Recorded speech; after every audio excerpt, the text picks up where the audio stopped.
రే గని, ఇంకొక మాట మాట్లాడమంటే పీక నొక్కి సంపేతని చెప్తున్నాను. నాన్నదేనే చెప్తున్నాను. సీతారాముల కళ్యాణం ఎందుకు జరిపిస్తారనుకుంటున్నావు? నీ ప్రేమ నిజమైతే చంద్రముఖి అమ్మాయి గారు పెద్దబాబు గారిని పెళ్లి చేసుకోరాదు, నువ్వే చేసుకోవాలా. ఇక ఆపుతావా గని? అతిగా మాట్లాడుతున్నావు. రేపు తెల్లారితే జరిగి పెళ్ళి ఆగిపోవాలని సచ్చినా మనం కోరుకోరాదు. తిన్నింటి వాసలు లెక్కెట్టే బుద్ధులు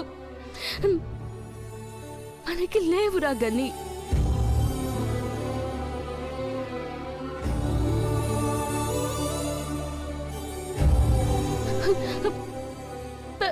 పెదబాబు గారంటే నాకిట్టం ప్రాణం అని పరువు తీసే పనులు మనమెన్నడూ చేయరాదు.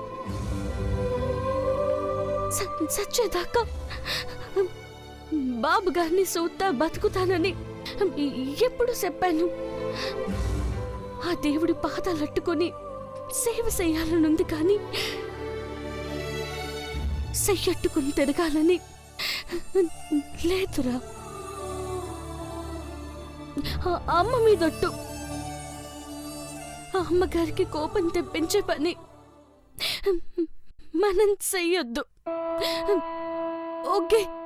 పోనీలేవే, కనీసం నా కోరికైనా తీరేటట్టు చేయమని రాములూరి కళ్యాణం జరిపిద్దాం.